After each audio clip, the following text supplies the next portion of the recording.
Hey, Matt Plapp from Driven Media Solutions coming at you with a Facebook ads tutorial. Going to teach you how to create a Facebook ad, but not just any ad, a really targeted ad with a specific call to action to a specific audience, because that's what you should be doing. If it gets a little noisy, I am sitting on my back porch. It's a rainstorm here in Kentucky, nice little spring weather blowing through.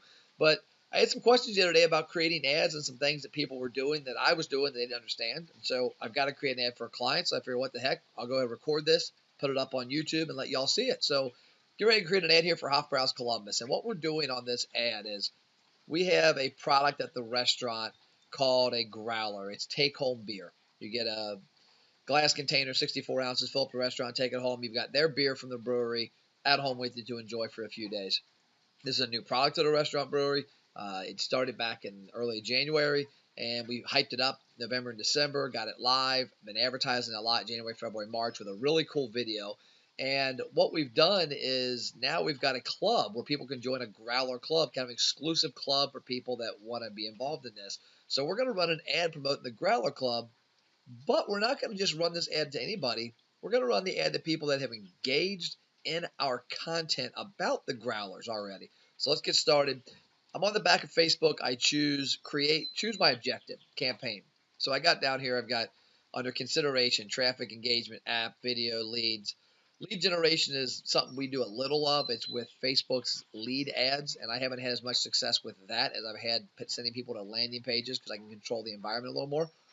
Video views, which is what we used the first time around. Actually, it's currently running with the growlers and crowlers. So I've got people that are engaging in a video there, and that's how I'm monitoring them. App install, I don't do anything with apps, so it doesn't apply to me. Engagement is a post, things that you've got out there you want to get more engagement in. And then the last but not least is traffic, what we're going to do today. So I'm going to choose traffic. It's going to pop up at the bottom, give me a generic name. So I'm going to choose HB C-Bus Growler Club.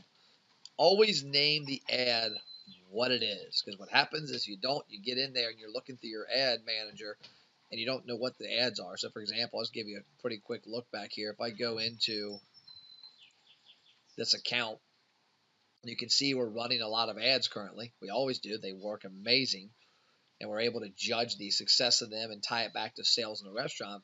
But you can look down here and you can see Columbus Pretzel Contest, Pittsburgh Growler video, what I was talking about, Hofbrau's Newport Lunch Buffet. They're all named. That way I can look and easily find the campaigns and make edits to them or see how they're doing and so forth. So ad set name. I'm going to do the same thing up here because I'm targeting specific people on this. So now I'm going to scroll down here, and this is where you can do a lot of cool things. So this is where the question came up the other day about audiences and picking people.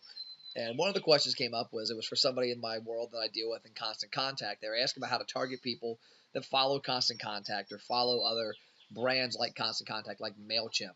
And so what you would do in that instance, so let's say, for example, custom audiences up here, let's say you're not looking for that. Let's just say, you know what, I'm looking for anybody in Cincinnati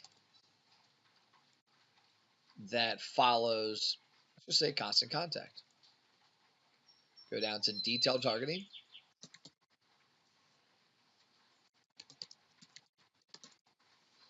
And so there it is, 324,000 people. Now, if I go here to Cincinnati, it's going to show me that I've got 2,100 people here locally that follow Constant Contact. So let's say I'm doing an email marketing seminar. I can go in here and choose a lot of these products. Now I got MailChimp, and I say, you know what? People that follow HubSpot probably are in the same world. Now of the 19,000 people in this city that follow those brands, and if I want to target for a very specific offer that would apply to them, it's going to help out. Now, this could be anything. This could be people that follow brands. It could be people that follow a certain interest. So, for example, I could say married, and it's going to pull up and let me know relationship status married. I could pull up, college grad comes right up. I could say children, like title, administrative assistant. You can start doing a lot of things here and target a lot of unique people, because at the end of the day, when you're creating an ad, you shouldn't be creating an ad for anybody who wants to buy something. You should be creating an ad for a very specific audience. So in this case, what I've already done is I have created an audience around the promotion we've already done. So Hofbrau's Columbus Growler Views. So this audience is still populating. It's right in here. If I were to go in here, you can see it's still populating. But this is Columbus Growler View videos. And what this is that video that we ran, the ad I was telling you about. We are able to monitor and retarget the people that have already consumed a prior ad. So in this case, I'm selling a membership to a Growler Club. Doesn't it make sense to tell that to people who have watched our videos about the Growler already? So that's what we're doing. So I'm going to go in here and I'm going to make this from Cincinnati. I'm going to go to Columbus because that's the location we're advertising this for in this situation. So I'm going to go to Columbus, and it's got my audience there. I've got that. I got to change because we're alcohol 21 plus.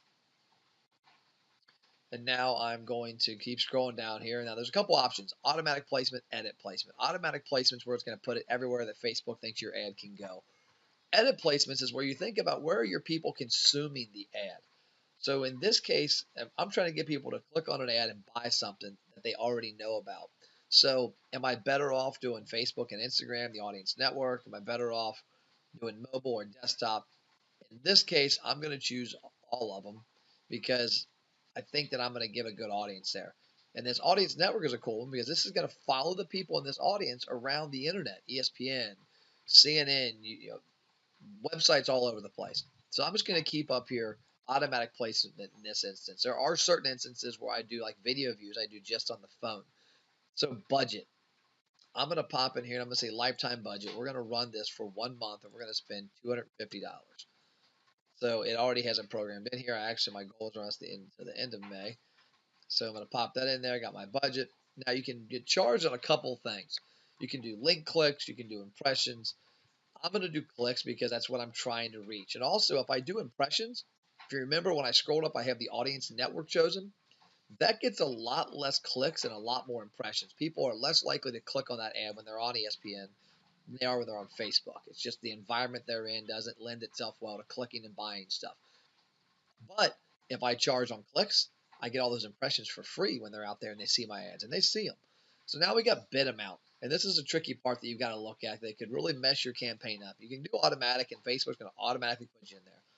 Or you can click manual, and you can look down here, you can see it suggests 64 cents, so 50 to 84 cents. Now what happens is there's a little trick I'm going to do here that a lot of people don't know about, that when you do your bidding, if I were to put 64 cents in, it's going to lump me in with the people in automatic. So let's say there's 50 companies vying for the same eyes of people I'm looking for, and I put my bid in at 64 cents automatic. Well, I'm at the same level as everybody else.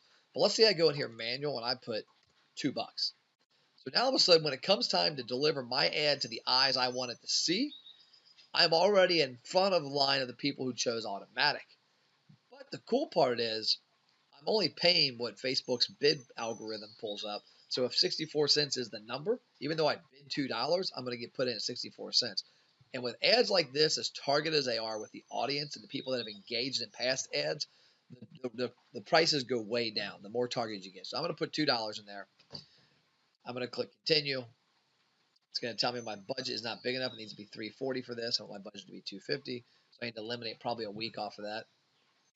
So now it tells me $260. So if I go one more day, I probably am there. There we go. So I got my budget. And what they do is they've got based on your number of what you're bidding, it's kind of putting an algorithm together how much you'll have to have on a daily basis. So here we are again. Remember, ad name. I'm naming that the same that I've named my last two things, HBC Bus Growler Club. I go into my audience here, and I'm going to choose Columbus. Opera House, Columbus. I got the page. Okay, now I'm going to pull my image up. I've got an image we already created for this ad. So if I pop this in here, I'm going to go find my image.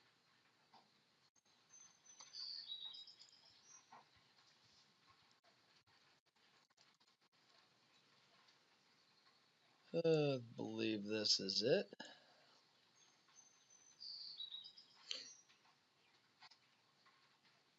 So I've got my ad here.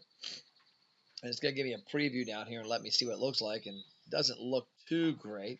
So I'm going to go in here and click crop. I'm trying to see what this ad would look like in different instances. You can look at Instagram. It looks great. That's one of the places we designed it for. Facebook, I'm kind of falling flat on my face here. But what I'm going to do is scroll down and just go to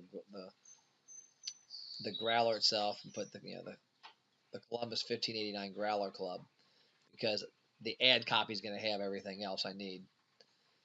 So now that comes up. Now you can see I've got that in there. Now, website URL. We've got a web page for this program. So I'm going to choose that because that's where I'm trying to drive them to buy this product to join the club. So it chooses my URL there. And what that's going to do is I'm going to come down here now. There's going to be an option for what I want my link to say. Learn more, sign up, whatever your call to action is going to be. So if I scroll down a little farther, learn more, I'm going to go sign up because that's what I want people to do. Sign up.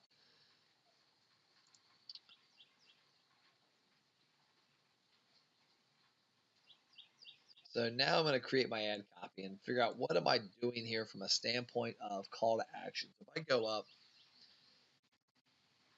I'm going to make this join our 1589 Growler Club today. And then, so that's going to be my headline down here. Okay, sorry about that. I'm back. Had to shoot out of here. The UPS guy was at the front door, ringing the doorbell, dropping off some new stuff for the video studio, actually, I'm doing. So I'm back here. I got the ad. So what I've done is I've created the ad, got the text all typed in here. I've got my link to the landing page for this promotion where they can buy it. And then I've got a call to action. I've got my sign up button. Now, at the very bottom down here, you're also going to want to choose track all conversions with Facebook Pixel. If you're using the Facebook Pixel to track conversions, there's a couple things you can do in there with regards to when somebody comes here and they do a certain action, they land on a certain page. That means that they've bought something. So in this case, people click here, they go to PayPal, they click pay. PayPal then redirects them to a custom landing page I've created that only people would land on if they bought. And so that reports back to Facebook that, hey, here we go, these people are customers. So I've got this, got my ad, introduced our new 1589 Growler Club, enjoy the perks that only come with membership. You've seen that we have growlers now, so join the new 1588 Growler Club today. Don't wait, space is limited, join today. Call to action, sign up here, place order. So I've got this is going to pop up. It tells me it's going to have less than expected because of the text. It's done well. We've used this graphic before. So I'm going to click place order.